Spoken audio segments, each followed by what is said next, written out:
Hello friends, welcome to our next lesson. In the previous lesson we have studied about the trading versus investments and value investments. Now we're going to learn about the dividend incomes. As I explained before, dividend, now we'll go into deep into this dividend income.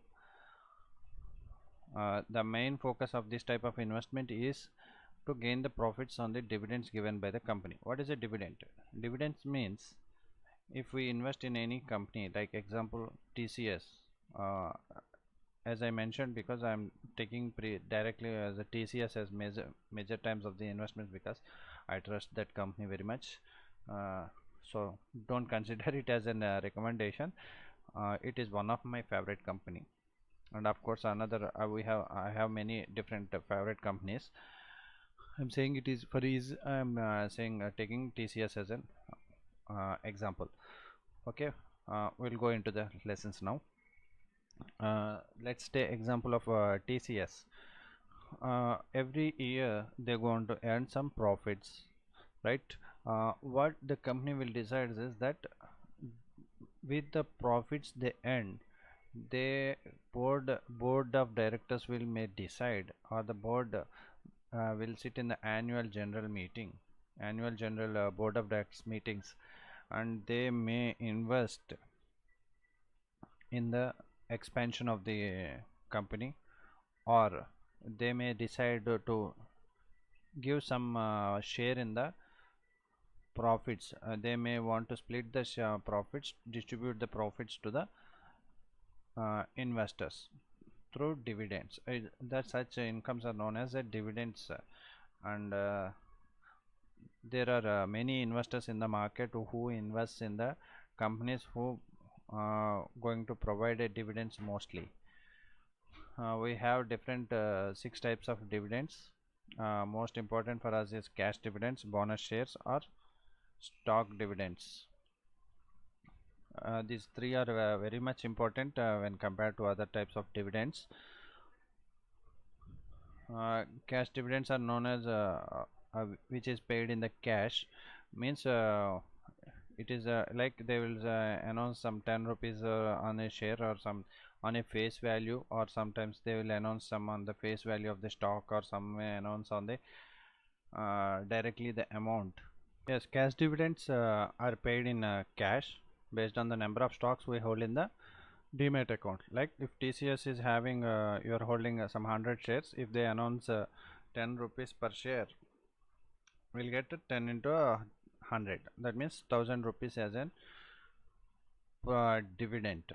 Apart from the stock appreciation, price appreciation, we'll get 1000 rupees as a bonus, right? Which will happens is they will announce one dividend record date, means they will consider the number of stocks in your demat account on that particular date. So it is called as a dividend record date. So for example, if they announce is August 1st has a dividend record date, if you are holding 100 stocks in August 1st, they will take it into consideration of 100 stocks on such date. Even though you are holding 200 stocks on August 2nd, or you are holding 50 stocks in the August 2nd also, they will pay only for the 100 stocks on as per the August 1st record. So such date is known as dividend record date. Okay, we have another dividend which is known as bonus shares. That means the based on the profits and everything, they may fall short on the cash to supply, so they will want to announce some bonus shares to the investors. Such thing is known as a bonus shares. It's like they will announce like 1:2, means for every 2 shares we get 1 share, or 1:1 means we will get 1 share for 1 share we are holding, or 1:3. Sometimes they will announce 1:3 also. In very rare cases it happens. That means for every 3 shares we'll get 1 share, or we'll get 3:1 or 2:1 also. That means for every share we'll get 2 shares. That's also will happen in the market. But what happens to the share price? This is a very basic doubt you may have it in the mind. Yes, if that particular share has announced 1:1, that means you will get one share for every share you hold. So if that after announcement, if the stock price is at 100 rupees, you will get a bonus share again. That means issued on the dividend announced, means for every two shares we hold, we will get a one share as a bonus. That means the price of the stock will not change, but we'll get an additional share. We have another concept called bonus split, which is not share split, which doesn't comes under dividend, because the price of the stock will also be splitted according to the ratios.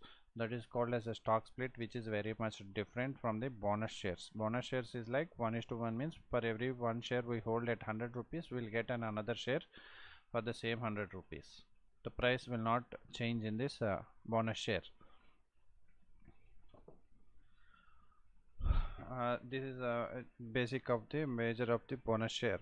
So don't get confused with the bonus share versus the stock split.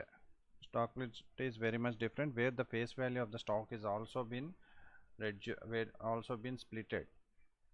So that why they will split is to provide more liquidity in the market, to if they think the company value the share price of the company has been increased, which may become not affordable for most of the small investors. They will split the shares. Say like example of S Bank, which is around 1800 some change, nearly 1900 rupees change. They again splitted the stock into 5, means for every share will split into 5 stocks, which becomes around 200 rupees, 180 rupees will be 180 to 200, in between the price the stock has been splitted. So now the stock will become 180 rupees per share. So we have number of shares has been increased, so we have more liquidity, more shares to buy, and the price has been at affordable level for the even small investors to enter into the market. That is called as a stock split. Whereas bonus shares, if they announced at 100 rupees, one bonus share for every share we hold, or every for two shares we hold, we will get at the same price at 100 rupees, we will get another share. That is the major difference. Why they will issue is, if they run shorting of cash, the companies will give bonus shares, because to protect the investors confidence on the company, to continue their confidence, so that the investors can sell it in the market and they can take cash from the market directly itself, and the company will gets the benefit of not paying cash, but still they maintain the investors confidence. Is much very important in long term. This concludes our dividend income. Thanks for tuning into this lesson. We'll learn about the uh, broker terminals and everything in the our next lesson. Thank you.